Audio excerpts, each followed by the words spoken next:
lovely Dallas Stadium, ready for the World Cup. And never mind, we're talking about the Dallas Cowboys. World schedule release was yesterday, the 2026 schedule. We now know in full all 17 games, all 18 weeks of the season, released last night. We are halfway through the process of breaking down what we expect from the Dallas Cowboys in 2026. We continue on now with Week 10, where they will face the San Francisco 49ers at home at AT&T Stadium. Oof. Always a difficult matchup. I love when these two teams meet up just because it evokes so many memories of the 90s. It doesn't matter what the circumstances are. It doesn't matter what the records are. It doesn't matter what the stakes are. It's just Cowboys and Niners on the same field.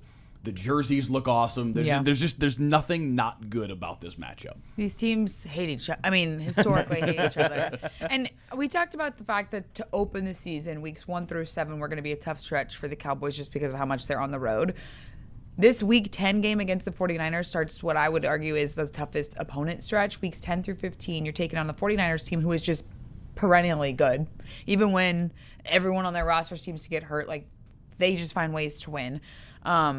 You have guys being healthy this year, coming into the season at least. So I think it'll be a good game. The fact that the Cowboys are playing at home, I do think plays into their favor in this one. I actually have them beating the 49ers, but I think it's going to be really close.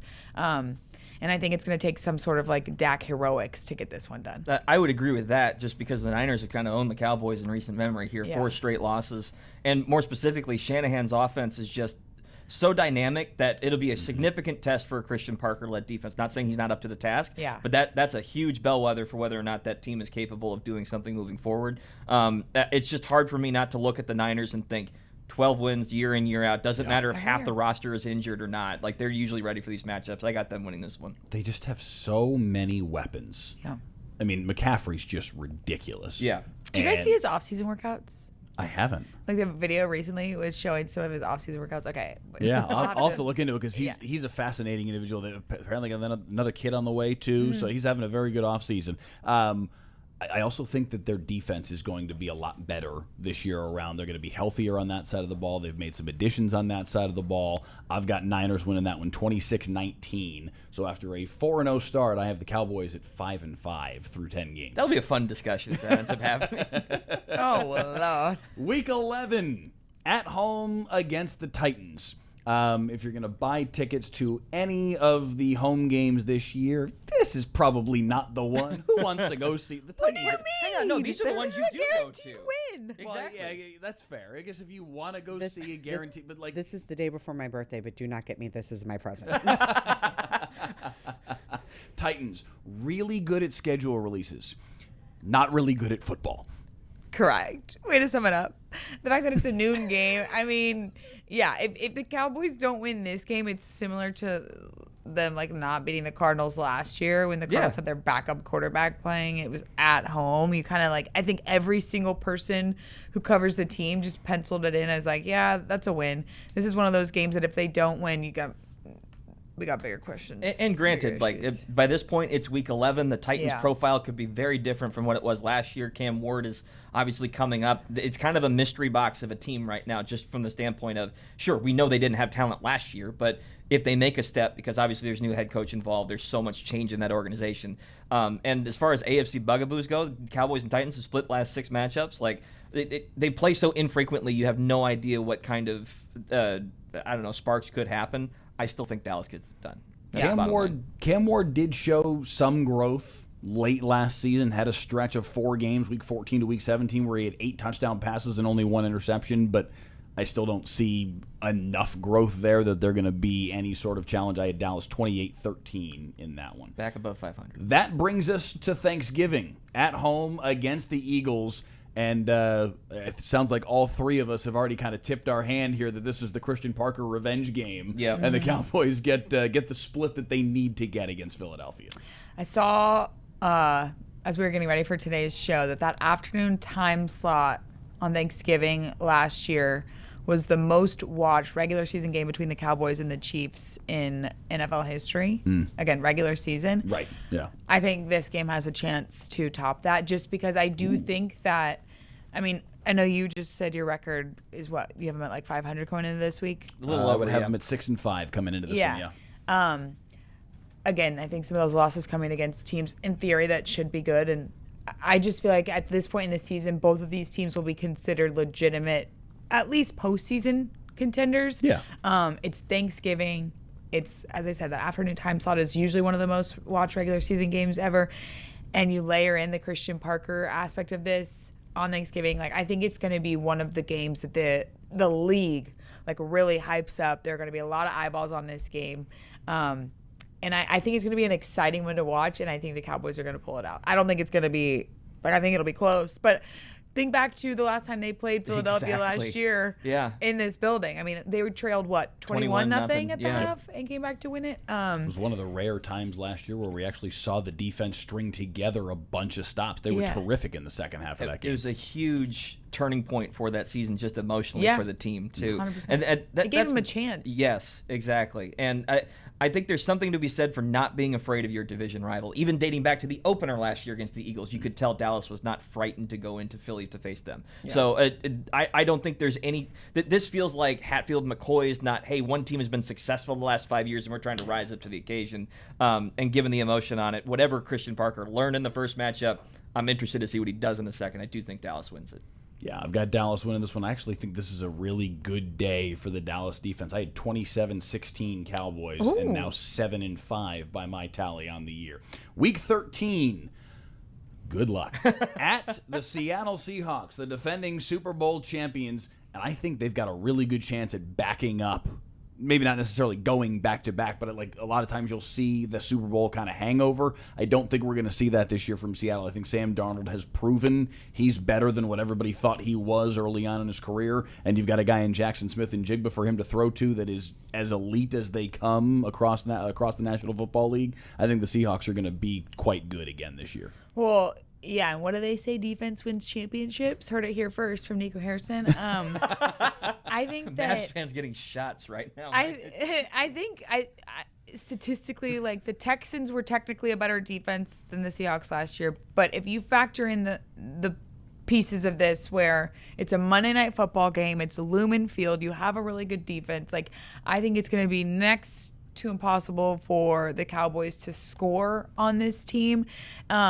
And you have a DeMarcus Lawrence going up against his former team for the first time. I think Dante Fowler's out there with him now. So, he's got all the motivation in the world, especially after his comments when he left Dallas during that offseason. So, I expect this to be a really good Seattle defensive game.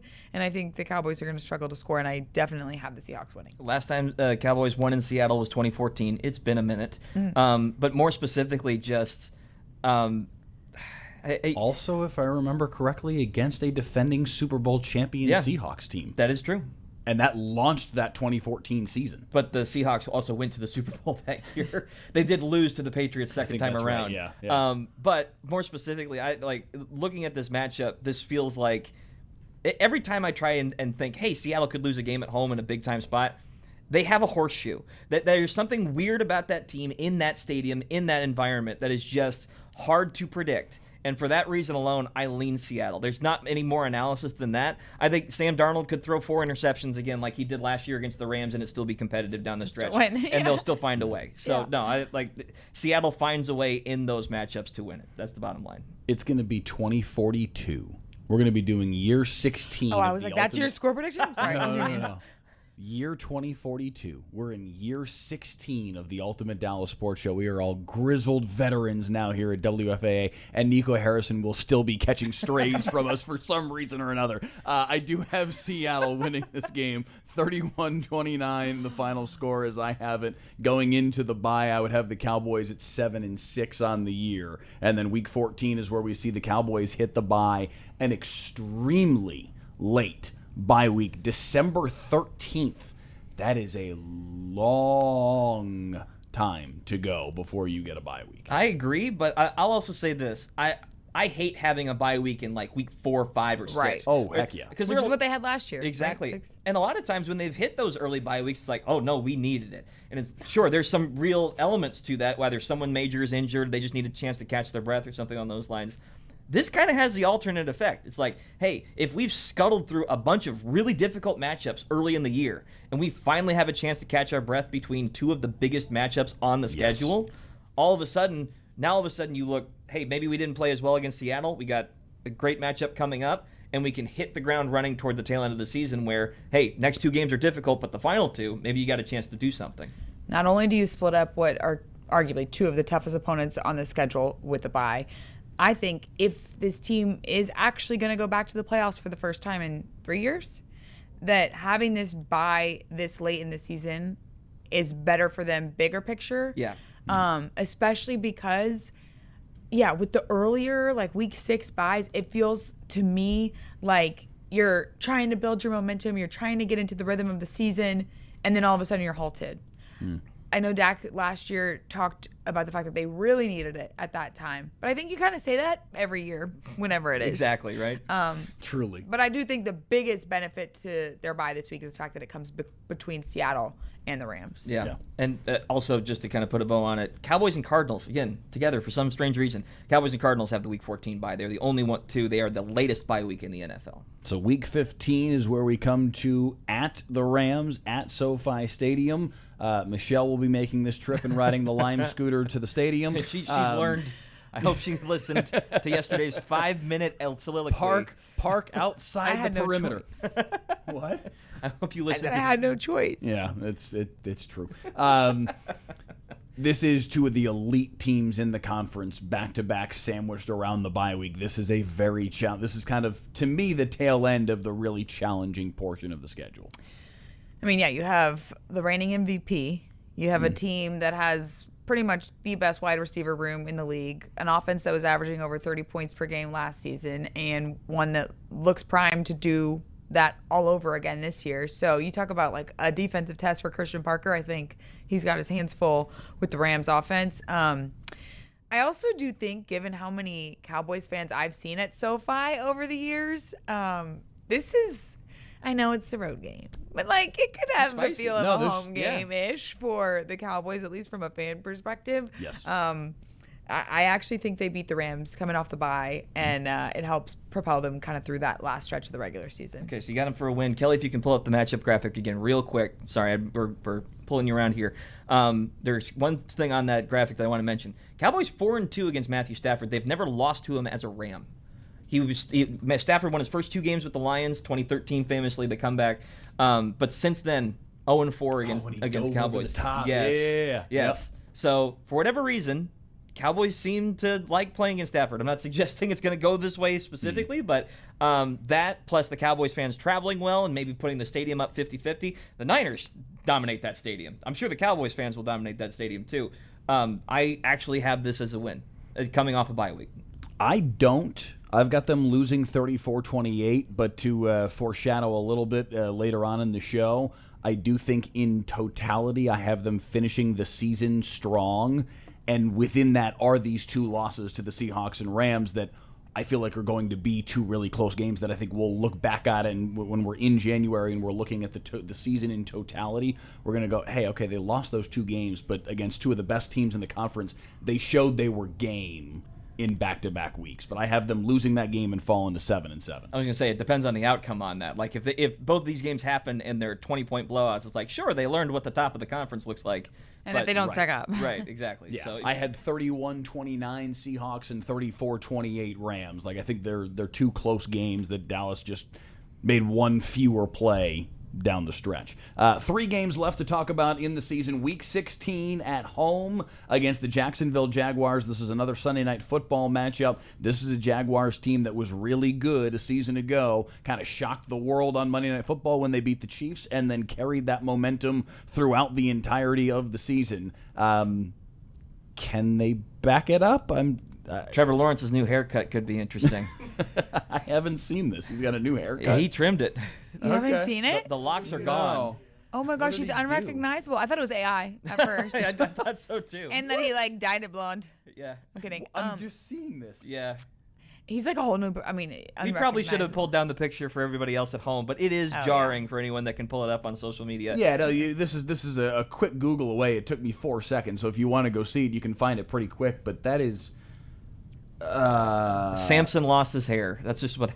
He looks like what one it's of the giving. kids from Game of Thrones. Like that's a bizarre look. In other circles, he has been called the Prince, so calling him Joffrey wouldn't be too far off. Yes, Joffrey was the name that I couldn't recall, and yikes! Wow. Does that change your analysis? Well, I had Dallas winning this one. I think this is a game that they kind of. This is for me the way that I had it laid out. I had them 7-7 through this point. Here you go, crunch time, middle of December, got to win a game in prime time, and I think they actually do. I had 37-28 Dallas.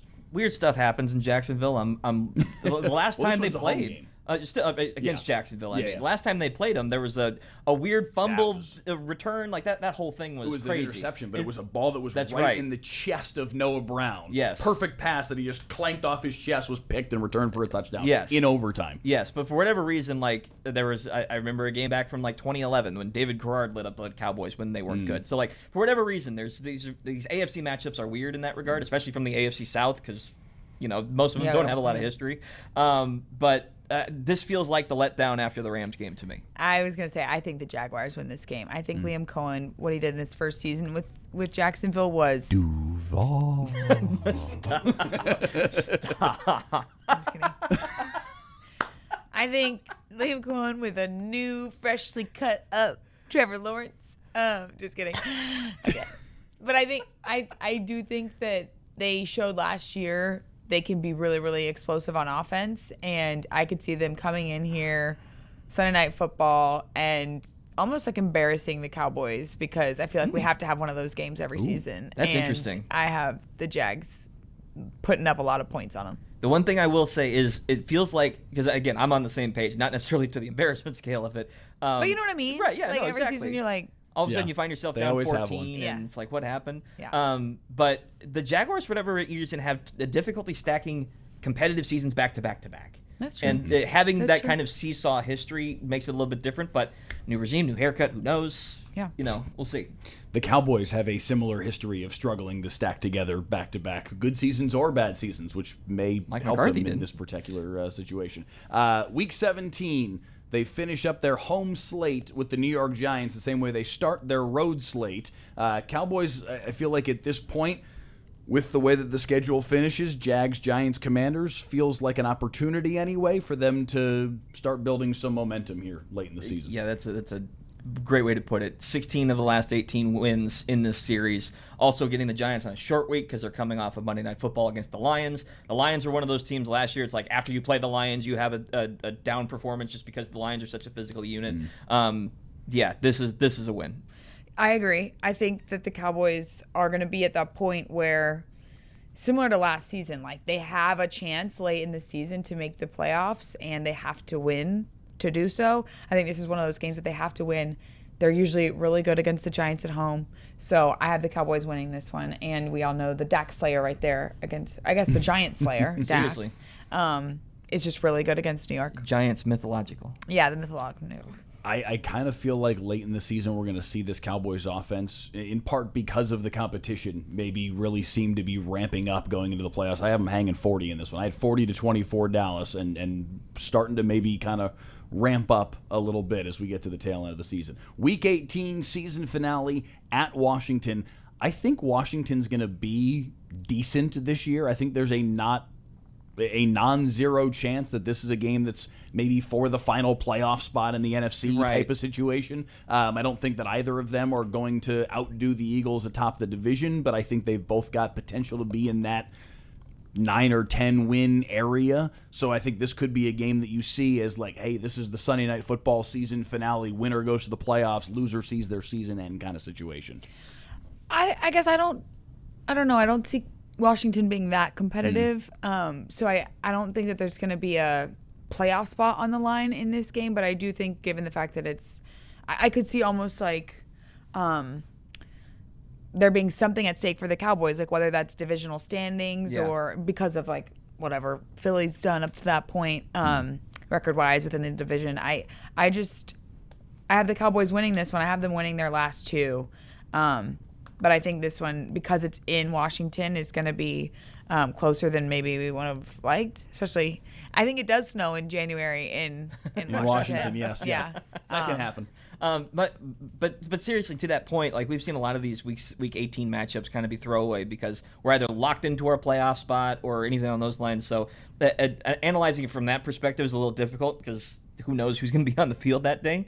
My question is though, if like let's say the Cowboys end up right where we think they are, kind of in that wild card section, Eagles win the division, just on that side of things, would you take the rest given you just had a bye week 3 weeks ago, or do you want to keep the team together? You know what I mean? Because that's kind of a weird scenario where like, hey, we could have only played 3 meaningful games in the final month of the season, and our next meaningful game is a wild card first playoff game. Exactly. And, That's a weird scenario. Plus, on the off chance like they're even battling for a 1 seed, there's a whole shot where, hey, we have 2 weeks now to rest up for that game. Yeah. There's so much that can change on that dime, but just looking at it, Cowboys Commanders, I think until proven otherwise, I like the Cowboys in that matchup.